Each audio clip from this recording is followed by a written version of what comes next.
Hello student, कैसे हैं आप सब। उम्मीद करता हूँ आप सब अच्छे होंगे, मस्त होंगे, बेहतर होंगे, आपकी पढ़ाई बेहतर चल रही होगी। और फिजिक्स में बच्चों इंपॉर्टेंट न्यूमेरिकल क्वेश्चन यहाँ पर करने वाले हैं।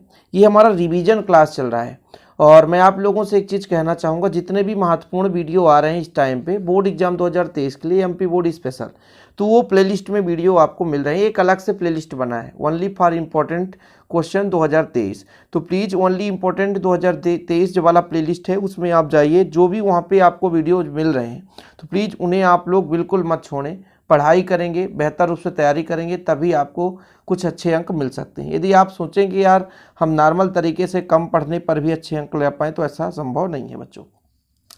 पहला क्वेश्चन देखिए आज का। वायु में एक दूसरे से 30 सेंटीमीटर दूरी पर रखे दो छोटे आवेशित गोलों पर क्रमशः 2 × 10⁻⁷ कूलाम तथा 3 × 10⁻⁷ कूलाम आवेश हैं। मतलब दो गोले हैं छोटे छोटे यहाँ पे, और यहाँ पर मान लीजिए Q1 है बच्चों और ये Q2 है, और भाई उनके बीच कितना बल लग रहा है ये बल पूछ रहा है, और बीच की जो दूरी है वो 30 सेंटीमीटर है।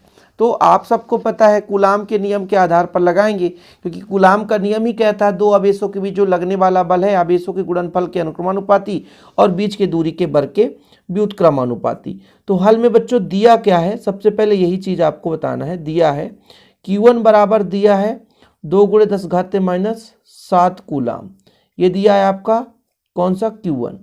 Q2 मतलब दूसरा आवेश का मान है 3 × 10⁻⁷ कूलाम, 2 और 3 है ना, ऐसे ही है। और भाई दोनों के बीच की दूरी जो दे के रखी है R बराबर कितना है 30 सेंटीमीटर। यदि मीटर में बदलते हैं तो 30 में 100 का भाग देते हैं तो ये मीटर में बदलेगा, यानी 0.3 मीटर आ गया। ठीक है, और हमें बल बराबर निकालना है, F बराबर हमें पता नहीं है, इसकी वैल्यू फाइंड करनी है। चलो, कूलाम के नियम से, यानी कूलाम के व्युत्क्रम वर्ग के नियम से, कूलाम का नियम कहता है F बराबर क्या कहता है कूलाम का नियम, 1/4πε0 Q1 Q2 बटा R²। हमें बल ही तो निकालना है, तो 1/4πε0 का मान कितना होता है 9 × 10⁻⁹ यही होता है। Q1 Q2 का मान निकालो, Q1 का मान कितना है 2 × 10⁻⁷ और Q2 का मान कितना है 3 × 10⁻⁷, यही तो है बच्चों।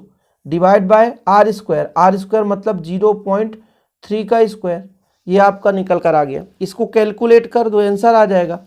कैलकुलेट करोगे आप लोग तो अभी इधर फिलहाल 9 × 10⁻⁹ रहने दीजिए, और 3 दूना 6 हो जाएगा गुणा में, और 7 और 7 14 होता है, तो 10⁻⁻14 हो गया। डिवाइड बाय 3 × 9 तो 0.09 ऐसा कुछ हो जाएगा बच्चों। फिलहाल यदि इसको मैं काटूं तो देखो दशमलव जब हटता है तो ऊपर देखो दशमलव हटाए तो ऊपर 2 जीरो का गुणा हो जाएगा। बाकी 6 है तो 6 रहने दो, 10⁻⁹ है तो 9 रहने दो, 10⁻⁻14 है तो 14 रहने दो। अब ये 9 से 9 कट जाएगा। कैलकुलेशन करने को मैं आपको ट्राई कर रहा हूँ सिखाने के लिए, ताकि आप लोगों को दिक्कत ना हो सके ना। तो फिलहाल यहाँ पे बचा कितना 6 बचा, गुणा में बच्चों यहाँ पे 2 जीरो हैं और यहाँ पे आपका 9 है, तो 9 में 2 जीरो जुड़ेगा तो 9 और 2 11 हो जाएगा, और ये माइनस में है तो 14 में 11 घटेगा तो 3 आएगा, तो 10⁻⁻3 ये बल है बच्चों। बल का मात्रक न्यूटन है, तो न्यूटन आ गया और आपका राइट आंसर आ गया। देख सकते हो सिंपल तरीके से कोई भी क्वेश्चन होता है, कठिन नहीं होता है, सिंपल होता है। बस मेहनत करने वाले के ऊपर डिपेंड करता है कि मेहनत कितना कर रहा है। इसके बाद दूसरा क्वेश्चन है बच्चों, क्या 10⁻⁻25 कूलाम आवेश संभव है। ये आपको संभव दिख रहा है क्या, तो चलिए निकाल कर देखते हैं। क्या 10⁻⁻25 कूलाम आवेश संभव है, मतलब किसी इलेक्ट्रॉन, तो नंबर ऑफ इलेक्ट्रॉन निकालो। इससे n का मान यदि निकल आ रहा है तो पता चल जाएगा कि भाई ये सही है। तो चूंकि आपको यदि कहा जाए कि Q का मान कितना है दिया है, हल करेंगे आप कि भाई Q का मान कितना है, या स्मॉल q, इसका मान है 10⁻⁻ कितना बच्चों, वैसे स्मॉल q का मान दिया है, कैपिटल Q का मान नहीं दिया है ना, कि कैपिटल Q मान कर चलें, कुछ भी मान लो ना, capital Q small q, Q बराबर आप मान लो, कुछ भी मान लो, ठीक है। 10⁻⁻25 कूलाम, इसमें Q यानी आवेश है तो स्मॉल q मान लो चाहे कैपिटल Q। अब Q बराबर कितना होता है, Q बराबर NE होता है, ±NE, यही तो होता है। Q बराबर NE, जहाँ N क्या होता है आवेश के क्वांटमीकरण से, N बराबर 1 2 3 आगे भी हो सकता है, और E बराबर कितना होता है 1.6 इंटू 10⁻⁻19 कूलाम। यही तो E का मान है बच्चों, यही तो E का मान है। तो यदि मैं आपसे कह दूं N बराबर तो Q बटा E होता है, और Q का मान है 10⁻−25 और E का मान है 1.6 गुणे 10⁻−19, यानी 1/1.6 गुणे 10⁻−25 और माइनस है ऊपर जाएगा 10⁻19 हो जाएगा। कोई बात नहीं भैया, ये हम दशमलव हटाएंगे तो ऊपर 10 हो जाएगा और ये 16 हो जाएगा। और इधर यदि आप देखोगे तो 25 में आप 19 घटा दो तो कितना बचेगा 10⁻−6। 16 से भाग जा नहीं रहा है तो भाग न पहुँचे, लब्धे शून्य दशमलव लग जाए 100, तो 16 6 96, फिर 4 बचेगा तो 16 दूना 32, फिर 8 बचेगा 16 पंचे 80, ऐसे कुछ करके आएगा, यानी 0.625 इंटू 10⁻⁻6। अब देखो n का मान मतलब नंबर ऑफ इलेक्ट्रॉन है, किसी इलेक्ट्रॉन की ही को आवेश में यदि हम मान निकालेंगे तो इलेक्ट्रॉन का आवेश है, तो n हमारा पूर्णांक आना चाहिए। चूंकि n पूर्णांक नहीं है, अतः पूर्णांक होना चाहिए, अतः 10⁻−25 कूलाम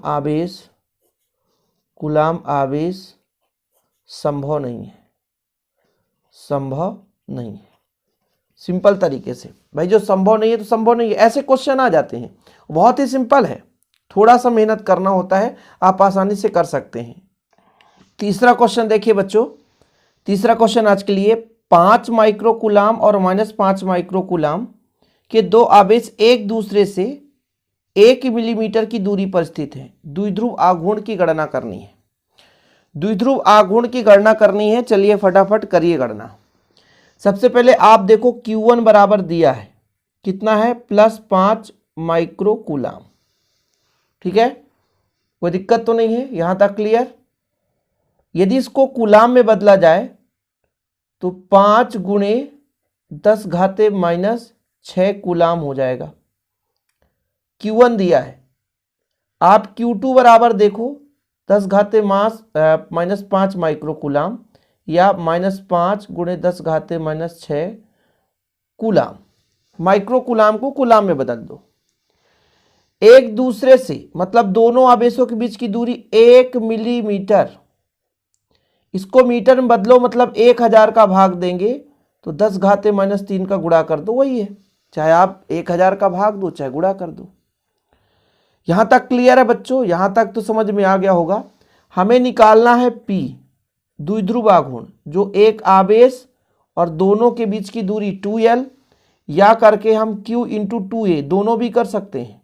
यहाँ पर R लिया है तो हमने R ले लेंगे, कोई दिक्कत नहीं है, या 2R कर दें, 2L या 2R। तो एक आवेश आप कोई भी ले सकते हो, प्लस माइनस नहीं लेना है। और भैया हमारे पास कितना है R का मान 1 mm, जो कि ये बच्चों R है, जो कि या तो 2A के बराबर होगा या तो 2L के बराबर होगा। हम द्विध्रुव आघूर्ण की लंबाई इसी को तो मानकर चलते हैं, कुछ है नहीं इसमें, इसलिए परेशान मत होना। ठीक है, ये जो हम यहाँ पर 2A ले लें या 2L ले लें, ये जो दोनों के बीच की दूरी है उसी के बराबर होगा। तो 10⁻⁻3 कर दो, तो आंसर कितना निकल कर आएगा 5 गुणे 10⁻6 और 3 कितना होता है -9 कूलाम और भैया मीटर। ये जो 2A, ये जो R का मान है वो 2L या 2A के बराबर होगा। इसलिए आप कंफ्यूज मत होना कि सर अलग अलग बता दिए यार, ये तो गड़बड़ हो गया, अब तो कुछ समझ में नहीं आएगा, अब तो बनेगा ही नहीं। तो इसमें ऐसा कुछ नहीं है। एक आवेश और दोनों आवेशों के बीच की दूरी का जो गुणनफल होता है वही द्विध्रुव आघूर्ण होता है।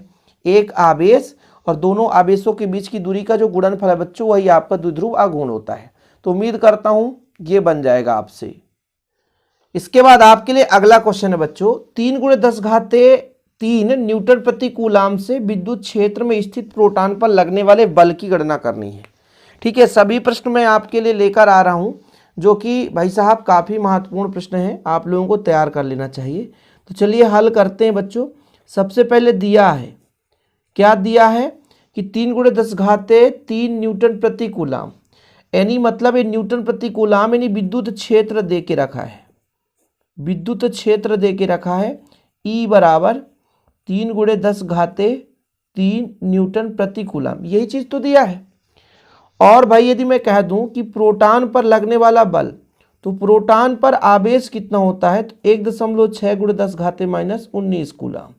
एक इलेक्ट्रॉन या प्रोटॉन दोनों पर आवेश का मान समान होता है, इसलिए कंफ्यूज मत होना। इसलिए विद्युत क्षेत्र जो आप फार्मूला निकालते हैं, विद्युत क्षेत्र E बराबर बच्चों F अपान Q, एकांक आवेश पर लगने वाला बल ही आपका विद्युत क्षेत्र कहलाता है। तो यहां से F बराबर आप निकालो QE, यही तो होगा F बराबर QE, आप ही निकाल कर देख लो, F बराबर QE हो जाएगा। अब आपके F का मान कितना है, F का मान हमें निकालना है भाई, बल की गणना करनी है। आवेश भाई कितना है, आवेश है 1.6 गुणे 10 घाते -19 कूलम, और E का मान कितना है 3 गुणे 10 घाते 3। तो कितना हो जाएगा आंसर, F बराबर 16 3 48, तो 4.6 गुणे 10 घाते 19 में 3 घटा दो तो 16 हो जाएगा। और बल का मात्रक कितना होता है बच्चों, न्यूटन।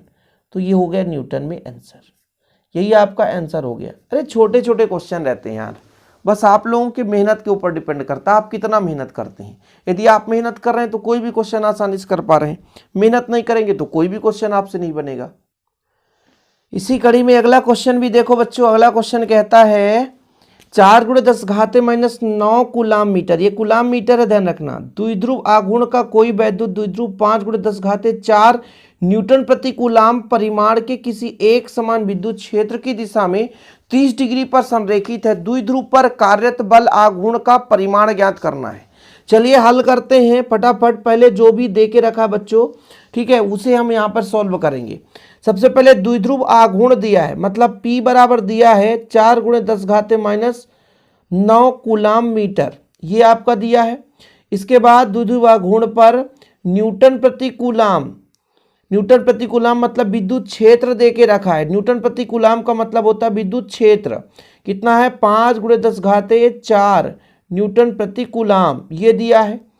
तो भैया 30 डिग्री पर संरेखित है, थीटा बराबर आपका 30 डिग्री है। तो क्या निकालना है, बल आघूर्ण।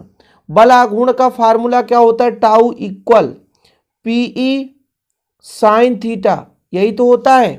बस वैल्यू पुट कर दो बच्चों, वैल्यू पुट करो। P का मान कितना है 4 गुणे 10 घाते -9, E का मान कितना है 5 गुणे 10 घाते 4, और साइन 30 डिग्री, साइन 30 डिग्री। तो 5 चौको 20, 5 चौको 20, और 9 में 4 घटा दो तो 10 घाते -5, और साइन 30 का मान है 1/2, 2 से काट दो तो 10, यानी कितना हो गया 10 गुणे 10 घाते 5। यदि आप दशमलव हटाओ 10 का भाग दे दो तो इधर हो जाएगा आपका, ये माइनस में था तो माइनस में, तो 1.0 गुणे 10 घाते -4, ये आंसर आ गया। बल आघूर्ण निकालना था टाउ बराबर, तो ये आंसर आ गया। है ही नहीं है ज्यादा कठिन, टाउ का जो न्यूटन मीटर कर सकते हो आप, क्या न्यूटन मीटर। 2 लाइन में आंसर आ जाते हैं। और आप लोग सोचेंगे कि बहुत कठिन है, बहुत लंबा चौड़ा है, यार हमसे नहीं बन पाएगा, लेकिन ऐसा नहीं होता बच्चों। कोई भी प्रश्न है आप यदि प्रैक्टिस करेंगे तो आपसे बनेगा, यदि आप प्रैक्टिस नहीं करेंगे तो कोई भी क्वेश्चन आप नहीं कर पाते, ठीक है। तो ये रिवीजन के तौर पर आपको मैं समझा रहा हूं, आप लोग अच्छे तरीके से तैयार कर लें। तो चलिए आज का आखिरी प्रश्न भी कर लीजिए। नाभिक 7 आपका नाइट्रोजन है, परमाणु क्रमांक 7 है, और इसका परमाणु द्रव्यमान 14 है, पर कूलाम में आवेश की गणना कर रही है। सबसे पहली बात तो भाई परमाणु क्रमांक जो है उसी की प्रोटॉन की संख्या है और उसी पर इलेक्ट्रॉन की संख्या है। यदि मैं कह दूं हल में, बहुत सिंपल है, नाइट्रोजन है परमाणु क्रमांक 7 है, परमाणु भार 14 है, में प्रोटॉन की संख्या कितनी है बच्चों, प्रोटॉन की संख्या, प्रोटॉन की संख्या कितनी है, प्रोटॉन की संख्या n बराबर 7 है, ठीक है। प्रोटॉन की संख्या n बराबर 7 है। एक इलेक्ट्रॉन पर आवेश कितना, 1.6 गुणे 10 घाते -19 कूलाम, ठीक है, 1.6 गुणे 10 घाते -19 कूलाम, ये हमारे इलेक्ट्रॉन पर है भाई। अब जो Q बराबर होता है Ne, Q बराबर Ne, तो n बराबर कितना है 7 भाई, टोटल नंबर 7, और एक इलेक्ट्रॉन पर आवेश 1.6 गुणे 10 घाते -19 कूलाम। जब इसका आप मल्टीप्लाई करेंगे 16 सत्ते 112 दशमलव एक अंक के पहले गुणे 10 घाते -19 कूलम। अब ध्यान ये देना है कि मान लो दशमलव इधर खिसकाएंगे तो 10 का भाग देंगे, तो जब 10 का भाग देंगे तो 1.12 आ जाएगा और 10 का भाग इसमें भी दे देंगे तो ये हो जाएगा 10 घाते -18, मतलब 10 का भाग यहाँ करेंगे 10 का गुणा करेंगे ऐसा कुछ करके, तो आपका आंसर आ गया। ठीक है, यदि दशमलव इधर लाते हैं तो ये माइनस वाला घट जाएगा, यदि दशमलव बाद में ले जाते तो माइनस वाला बढ़ जाता, ये चीज़ होता बच्चों। ठीक है, उम्मीद करता हूँ कि आप लोगों से ऐसे क्वेश्चन बनेंगे तो प्लीज़ आप लोग कर लेना। और भी जैसे मैंने एक फार्मूला बता दिया, इस तरीके से कोई भी क्वेश्चन आपके पास आ जाए तो आपसे बनना चाहिए। ठीक है, सिमिलर क्वेश्चन बनना चाहिए। अब ऐसा नहीं है कि हम जो बताएं बस वही क्वेश्चन आ जाएगा। न्यूमेरिकल क्वेश्चन में यही होता है बच्चों कि मिलता जुलता हुआ क्वेश्चन बनता है, मिलता जुलता हुआ क्वेश्चन। आप सोचोगे कि बिल्कुल सिमिलर, तो ऐसा संभव नहीं है, मिलता जुलता हुआ क्वेश्चन आएगा। अब आप लोगों के ऊपर डिपेंड करता है कि आप लोग पढ़ रहे हैं कि नहीं पढ़ रहे हैं। चलिए, जय हिंद, वंदे मातरम। इंपॉर्टेंट क्वेश्चन का अलग से प्लेलिस्ट बना है, प्लीज़ उसे ज़रूर देखा करें और अच्छे तरीके से तैयारी करें।